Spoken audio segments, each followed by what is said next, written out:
Des chiffres clés pour le groupe Matmut. Frédéric présentait le cabinet ISIS sur les domaines prévoyance santé, pardon. Et ben, dans le chiffre d'affaires et des contrats d'assurance assurés par la Matmut, on fait aussi des contrats d'assurance en prévoyance et santé. Ça, c'était pour la petite pub commerciale du groupe Matmut. Vous avez un chiffre d'affaires de 2 milliards, à peu près 2 milliards et demi, plus de 8 millions de contrats, et le groupe Matmut représente plus de 6500 salariés à date de fin décembre 2023. Et ce groupe Matmut a une raison d'être qu'on a fait figurer ici sur cette diapo, à savoir nous assurons, nous accompagnons, nous protégeons, nous engageons. C'est notre raison d'agir au quotidien. Donc sur le retour d'expérience que j'ai le plaisir de partager avec vous, avec le cabinet ISIS sur l'outil Triskel, c'était une petite aventure, et cette aventure s'est déclenchée avec l'événement principal, à savoir que le groupe Matmut a décidé de refondre son système d'information. Et dans cette refonte, évidemment, ça déclenche des investissements sur plusieurs exercices qui ont été recompte. Dans le cadre de ce suivi d'investissement informatique, il y a eu une volonté de faire une gouvernance par des domaines métiers et puis des domaines un peu plus techniques. Ça concerne une responsabilité des budgets au niveau de responsables de domaine, des affectations des demandes, suivi décloisonné des activités de l'ADNI, c'est-à-dire qu'on a mis pour l'ensemble du personnel de la direction numérique et innovation le partage de toutes les activités informatiques, que sont en projet, maintenance, demande, etc. Sur cet événement déclencheur, il y a eu des groupes de travail qui ont été lancés, je crois, de mémoire en 2019-2020, qui visaient plusieurs objectifs. C'était des groupes de travail en interne de Matmut, à savoir qui portaient sur une refonte ou une volonté d'avoir une méthodologie commune de gestion de projet. Et c'est vraiment le socle fondamental à partir duquel tout se base, à savoir la PMO centrale, mais aussi l'outil Triskel. Et cette méthodologie de gestion de projet a permis de rassembler DSI, enfin DNI, Direction numérique et innovation. Il faut compter à peu près 4 parties prenantes. Vous avez évidemment ce qu'on appelle l'éditeur des études de développement, l'hébergeur. Vous avez aussi l'assistance maîtrise d'ouvrage, qu'on appelle organisation, et puis vous avez aussi une direction filiale, direction informatique, qui fait partie des parties prenantes de l'ensemble des projets et qui s'inscrivent dans cette méthodologie. Et pour appuyer cette méthodologie, être garant de cette méthodologie, c'est le service PMO central, on est un service de 10 personnes, garant de cette méthodologie, qui devront permettre la traduction dans l'outil Triskel et son suivi. Et c'est la courroie de transmission entre une vue domaine, c'est-à-dire avec la responsabilité budgétaire associée en jour homme, et une vue par activité, par partie prenante. Donc, on a essayé avec le cabinet ISIS et dans l'outil Triskel de créer un Rubik's Cube, et selon le point d'entrée que l'on choisit, un point d'entrée domaine ou un point d'entrée activité par partie prenante, que l'ensemble du personnel ou des responsables puissent trouver les informations qui leur sont nécessaires. Dans cette solution Triskel, eh bien, on a pu paramétrer à partir de la sémantique issue de la méthodologie, paramétrer un certain nombre d'espaces. Vous avez demande, projet, maintenance, et c'est Triskel qui devient notre outil de référence, tant en termes de code projet que de cycle de vie, que de photos ou arrêtés mensuels que l'on fait. C'est vraiment c'est l'outil maison DNI de la Matmut. Alors, les outils qui étaient utilisés, ils peuvent aussi se conjuguer au présent, ils continuent à être utilisés, des outils de gestion de projet fins et qui pouvaient être, dont les propriétaires étaient des parties prenantes. Vous avez Azure DevOps, Jira essentiellement pour ce qui s'appelle les outils de gestion de projet. Est-ce que, comment dirais-je, la volonté sur ces 2 dernières années, c'était d'avoir un terrain de jeu commun, et ce terrain de jeu commun, c'est Triskel qui l'amène, adossé à cette méthodologie, et en fait, la question clé, enfin en tout cas sur l'approche PMO centrale, c'est comment on articule ces outils de gestion de projet purs avec un outil de gestion de portefeuille de projet. Et donc l'approche que j'essaye d'apporter, c'est quelles sont les informations qui sont nécessaires à être partagées lorsqu'on est éditeur, lorsqu'on est hébergeur, lorsqu'on est dans une autre équipe de développement, pour que ce soit dans ce terrain de jeu que l'on ait les données les plus communes possibles et qui sont demain de nature à être maîtrisée et communicable auprès des métiers, auprès de services financiers comme le contrôle de gestion ou la comptabilité générale.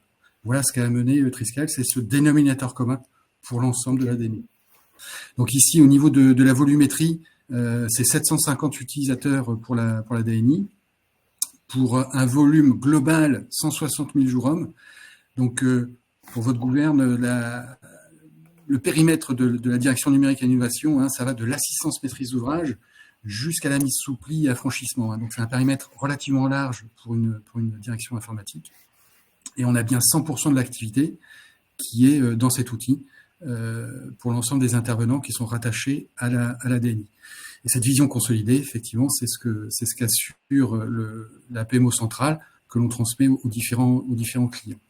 Ce que permet Triskel, c'est l'unité de temps, de lieu et d'action pour l'ensemble des informations, et on fonctionne par arrêté mensuel. La DNI Matmut est en phase de transformation, et pour ceux qui ont eu la chance de connaître cette aventure, dans une phase de transformation, vous avez quelquefois des frottements, mais vous avez aussi et surtout, vous pouvez avoir des bonnes surprises. Et là, pour le coup, cette gestion intégrée, ça a été une bonne surprise en sortie de ces ateliers de mise en place de l'outil Triskel, à savoir que on a un espace qui permet de recueillir et d'instruire les expressions de besoins qui nous sont adressées par les directions métiers. Et c'est centralisé par l'équipe PMO centrale, puisque l'alimentation, et du moins l'alimentation de l'outil via ces demandes, c'est nous qui les instruisons à partir des documents qui nous sont poussés par les métiers et qui doivent être normalement formalisés, structurés, tel que l'avait conçu la méthodologie. Donc, on est aussi garant de l'entrée des données dans la gestion de portefeuille de projet dans Triskel. Sur le deuxième point, Frédéric. Un petit point, sans rentrer dans les détails techniques, mais qui a son importance, c'est que ce qui est renseigné au niveau des demandes est bien à la fois tracé et capitalisé. C'est-à-dire qu'il y a une captation des objectifs et des chiffrages, et cette information, cette donnée, n'est pas fermée dans l'espace demande. Au contraire, elle est récupérée.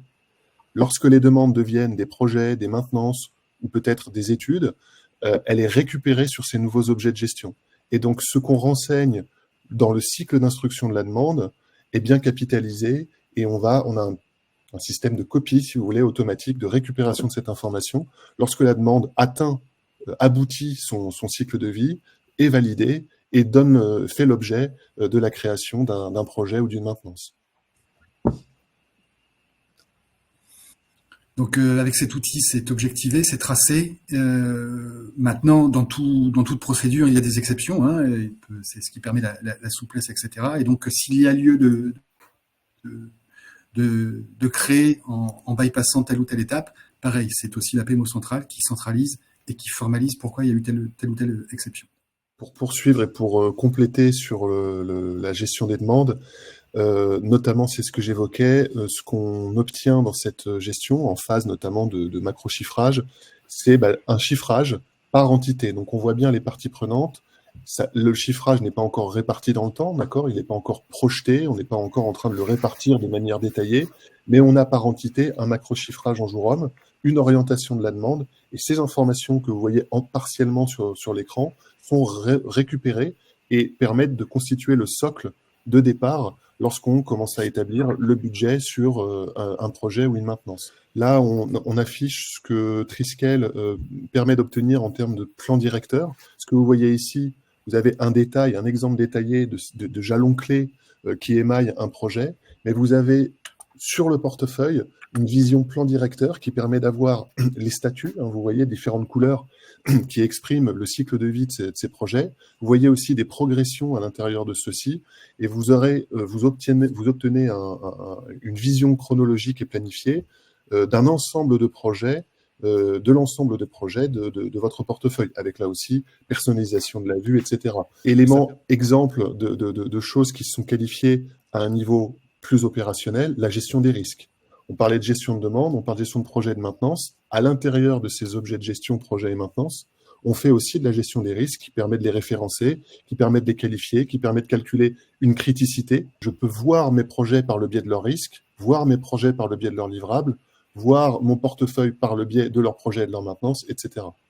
C'est ce qu'exprimait Thomas avec le Rubik's Cube qui permet d'avoir des angles de vue très différents, plus opérationnels ou plus stratégiques, mais sur un référentiel qui est commun et partagé. 2 actions de l'outil Triskel, structuration de la donnée d'abord, c'est le référentiel qui est maître et donc qui structure la donnée qui est renseignée. Deuxième étape, une consolidation de la donnée via des restitutions et des vues, mais aussi via du reporting ad hoc, notamment sous format Excel. C'est les 2 premières étapes, on va dire, qui permettent de constituer ces grands documents maîtres. Effectivement, sur les étapes 3 et 4, on complète les données qui sont structurées de Triskel dans une consolidation sous Power BI. Alors, c'est affiché regroupement dynamique, etc. C'est aussi lié au fait qu'on est encore en phase d'incertitude en termes de règles métiers, de regroupement, de restitution. On commence à dégager des règles, on va dire, immuables, qui vont pouvoir, plutôt dire pérennes, qui vont traverser le temps. Et dès lors que ces règles sont pérennes, on va commencer à s'intéresser, à les remonter dans l'outil Triskel. Là, l'exemple que j'ai en tête, c'est on est tenu, côté DNI, de publier un indicateur de délai. Cet indicateur de délai, le temps qu'il se cristallise, que les règles soient bien comprises par l'ensemble des parties, y compris par la PMO centrale, et ben là, on a remonté ces règles dans l'outil Triskel, et du coup, cet indicateur sort 100% de Triskel sans qu'il y ait de retouche Power BI ou Excel. Mais on a besoin de cet apport pour toujours s'adapter à différents événements structurants qui peuvent encore survenir dans cette phase de transformation.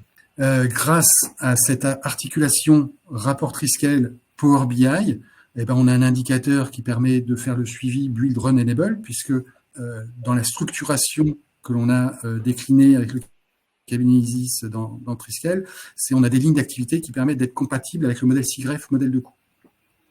Et puis, Power BI nous permet aussi, à partir de ces données collectées qui sont un consolidé, un arrêté mensuel et une photo, de faire des projections. Alors, pour l'instant, le modèle de projection que l'on a, c'est un modèle statistique qui tient compte des jours travaillés dans le mois, qui tient compte des jours d'absence qu'on a pu constater sur une année précédente, etc.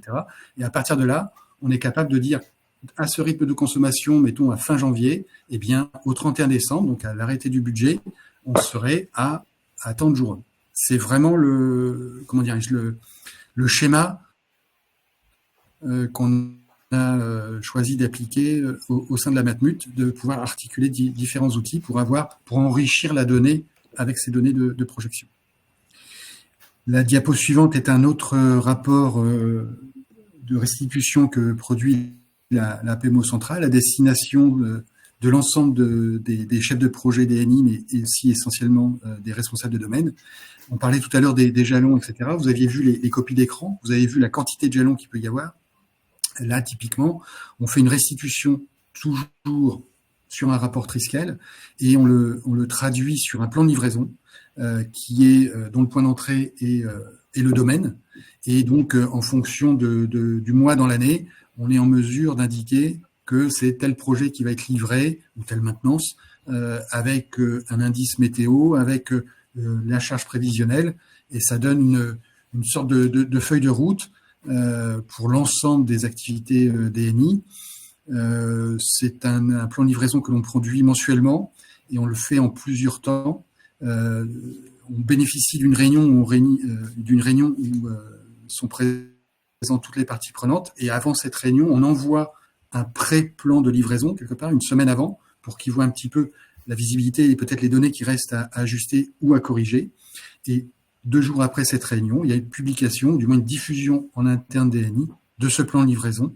Et donc, c'est un cadencement auquel doit répondre la PMO centrale tous les mois. Le premier qui est listé, c'est l'harmonisation des pratiques à la DNI. C'était pas tout de se mettre d'accord sur papier, sur une méthodologie, sur une sémantique. Il fallait aussi la faire vivre. Et c'est ce que l'outil permet au jour le jour. Et on est toujours en constante progression là-dessus. Autre élément, Thomas l'a répété à plusieurs reprises, effectivement, Triskel, a pris sa place de référent à la fois source et maître, donc vraiment référent unique et partagé au sein de l'ADNI et pour toutes les parties prenantes, et de fait devient une base commune pour alimenter, animer les comités de pilotage et de gouvernance au sein de l'ADNI et produire cette donnée qui permet à l'ADNI, entre autres, de flécher ou d'orienter les budgets des années N+1. On pense notamment à l'orientation du budget 2024. Au niveau des taux de saisie, on a un taux de saisie à plus de 95% et la saisie des activités se fait intégralement dans Triskel.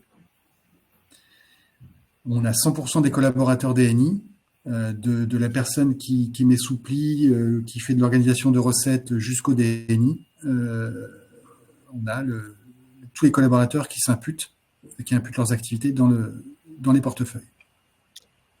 Voilà pour le panorama. Une toute petite précision pour répondre à Anthony. Jusqu'à une date récente, une partie des collaborateurs de la DNI, effectivement, une entité saisissait, continuait de saisir dans Jira, et ces temps saisis étaient ensuite importés dans Triskel. Le reste des collaborateurs saisissaient déjà dans Triskel, et depuis le début de l'année, désormais, tous les collaborateurs saisissent dans Triskel. Donc il y a eu ces deux étapes. Et effectivement, une partie des collaborateurs, pendant un temps donné, continuaient de saisir dans Jira, mais le temps était quand même importé dans Triskel, et Triskel gardait sa position d'outil maître de la donnée.